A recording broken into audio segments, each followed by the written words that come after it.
Throughout my life, I have had a pretty stable and normal development. From birth until now, I have been a happy and healthy person. When I was an infant, I definitely fit into the sensory motor stage of Piaget's cognitive development. I always got into everything and touched and tasted everything as well. Until I was school age, my family was really the only factors influencing my development. My family was always around, and my cousins even used to fight over who would hold me first as I was the youngest. For the trust versus mistrust crisis, my parents were always around when I was young. My mother was a stay-at-home mom, and my extended family all lived in the same town as us, so I was never not given anything I needed. Because of this, I learned to trust people and to have faith in future events.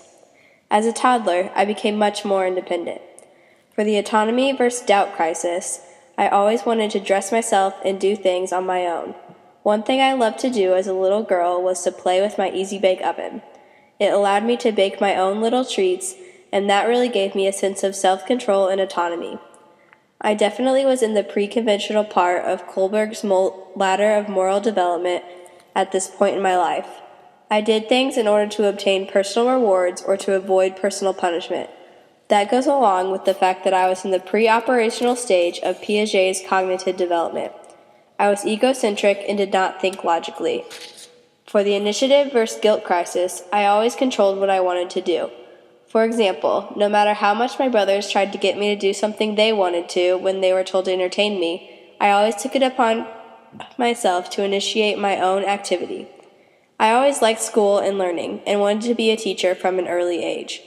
I understood how the world around me worked and found my place in it. Therefore, I came out on the favorable side of the industry versus inferiority crisis. I was not quite into logical thinking in elementary school.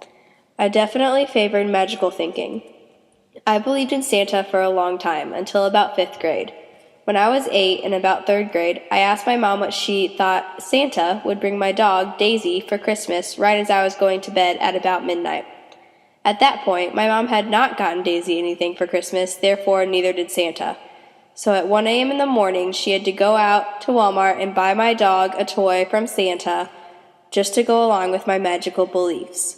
During elementary and middle school, my family was still the main factor in my life. However, my peers started to affect me as well. I started cheerleading in 1st grade, and that is how I came to meet most of my good friends today. By the end of elementary school, I was in the concrete operational stage of cognitive development, according to Piaget. When I entered into formal operational in middle school, learning became much more meaningful, and I worked harder in school and became more invested in my studies. My moral development also advanced, as I was now doing things in order to obey family, school, and community laws and rules in the conventional stage of Kohlberg's ladder of moral development. This was still somewhat to avoid personal punishment, however, it was more developed than it was in elementary school. In high school and college, I pretty much stayed there in terms of moral development. I do not feel like I have reached the post-conventional stage yet, as I have not yet aspired to make new laws or affirm myself. Identity versus confusion was the most difficult crisis for me. My junior year in high school, I broke my leg and couldn't be the cheerleader I wanted to be. I thought if I wasn't a cheerleader, I didn't know who I was. Turns out, because of that, I separated myself from that stereotype and became my own person. I always had close relationship with my friends. I have had the same core group of friends since 2nd grade. I also am very close with my boyfriend, Adam. Overall, I have achieved a favorable outcome for the intimacy versus isolation crisis. My Bronfenbrenner ecological system has also expanded as I have entered high school and college. I still have my family and close friends, however, I have added some new friends that I see every day, such as my roommate and boyfriend, and I feel as if laws and factors outside my personal life affect me more now.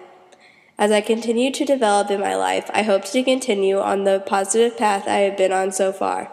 As a teacher, being aware of developmental stages of my students will help me better understand them in order to assist them in becoming healthy, happy, competent adults. Understanding where a student is, particularly in his or her cognitive and social emotional development, will allow me to base my lessons on their level and interests.